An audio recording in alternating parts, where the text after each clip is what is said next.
kami lagi-lagi.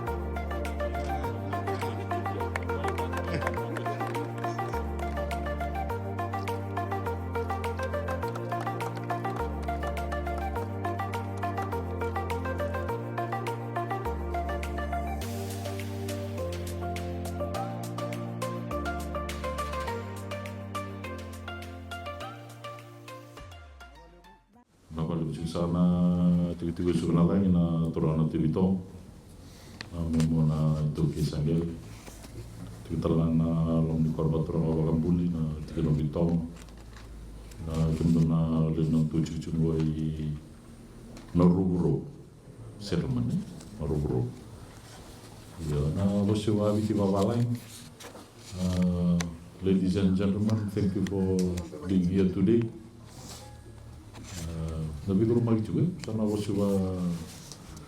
Teman dah wabi na wale na namdo wiwara kiti ko naturang namaram. Di na ni gitu gara cumai. Wabi na wale ni namdo may bitawa kitu na kena may latar cungan na bitawa ke pawanua. Kena wingarai batala kena na naturang italtala. Na dito may masulag tansuna na singandai. Nantumay sota na ruana project ni matentu tu may rilanday na ro Serman Rural Water Supply Scheme project wat na yalan domo ni kaka yalan domo. Today is a day of progress.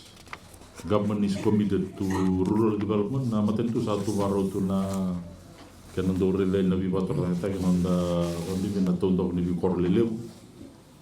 Uba binu na kawalew ki bikim do na banua talakina na lew ni korgo I na rugro na nom do bata chume na bibator na teki sama ibador tipo. Dine ni sono na do mbara chumba na bibator da tin matentu sa ba na chubalem nom do gosota tiko. Waita bitu na tambani ni wai Water Authority of Fiji or total na Divisional Engineer West Public Works Department. Wab na tengah berna balisilis ni matentu sada buta karena kena balisilis korututan na patkena berna tapatala ni wai na kena tamatala. Access to safe and reliable drinking water remains one of the most basic and essential needs. Na wala ni matentu wa bibita juga na kena pandroi na wai. Singola ni pandroi na wai yo me wai sama-sama. Balatani taraju 6 bulan ini bunua roni tambah talangan 6 bulan aku ni lebna to mati semati roni bantu takena waindu karena ministry sadala boleh tercuai kena taman bulan Ministry of Health membalata cuna kena bulur me sabsabatu na wayi. Ministry of Works is working closely with Ministry of Health to ensure safe, quality drinking water. Na row Serman Rural Water Supply, bang tegi kena donan raw dia sebelum dulu, Water Authority, dunia. Tolong raw rasa bulu nalin muna juga, willing bagi kena na total na, we matu bawal berarti bawal ya kan? Kalau ni nabi buka balik na project ko weekend ni walu na kilometer na pipe ko anda ko mai buat ke 5 kali mana pipe mbak na lomani siasa ni bi balabal selama ni kor buat ke na wala ni sisil. This means the families now have safer, more reliable water source, which means improved health. And at the same time, we also celebrate the completion of the Yalandomo Bridge, valued at crossing, valued at 437 DA, 437,000. Works completed in September 2025. The bridge replaces what was once a low-level Irish crossing, which for many years had caused major difficulties. Sampai susum tiran kau makau juga, coba limba kaira, sana ba binakatatal nga na Vito Seke wabimir na matabuwali ng unibuli o kumdo talaga na wingkarawichu na tambanititi.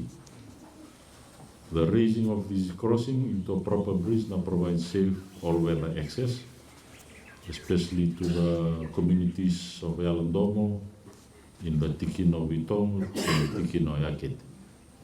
Road and Tikine, one of the most important benefits is travel efficiency.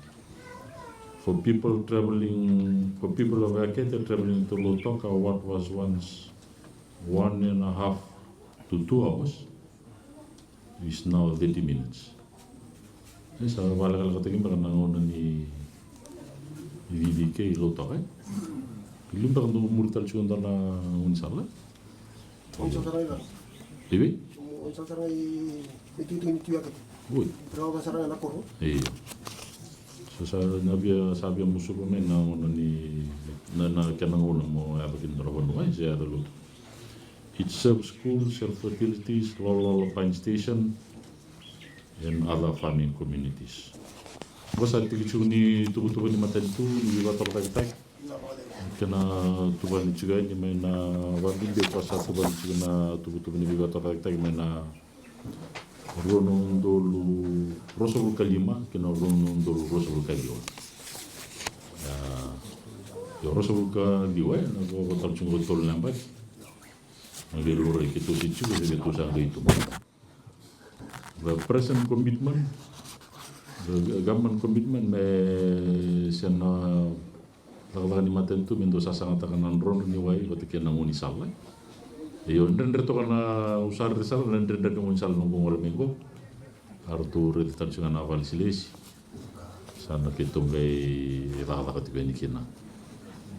Na Public Works Department wakani sa kilacu sa tigo talang ako sa chungo di bisna lagi engineer bitar tara wala ka chugo to na wala ni maternity kina o PA na kenon do tuba ni chugo na tubo ni biwa tara tege mena landa mbose ba koro mbose ni tikina mbose ni sana ngendo tuba ni meya do tuba ni meya na ngendo tuba talang na kenon tuba kay law do wiang baki sabaru kali kita cuma na tuh berhilang, ya nak kena misal do muriai, neranin do tuh kan berhilang, misal do guru tuh berhilang masana dari tiku, baga kotu samai neranin tuh ni sa bawa kanen dai, ya baga natal kali mana nomini tiku kali lebih dai, nonton dua kota cegai, manda Victor ni cuma vivator taki, do tatau cini matentu na vivator taki ni matentu tentu mententu baka também garagi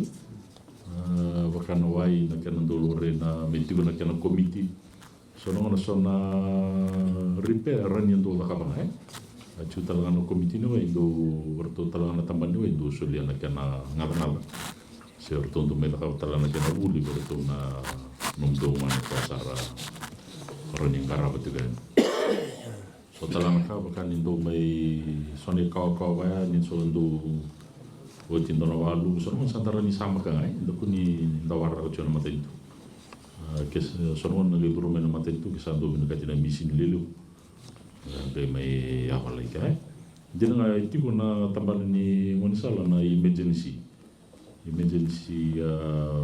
repairs se maintenance quando o tindona lego tumbuko so se walu sartondo ya pala talanga mai yo sa may donasi na ni po yung mga may ready juga na wina kasa ya tigo na may ready juga na den resto chico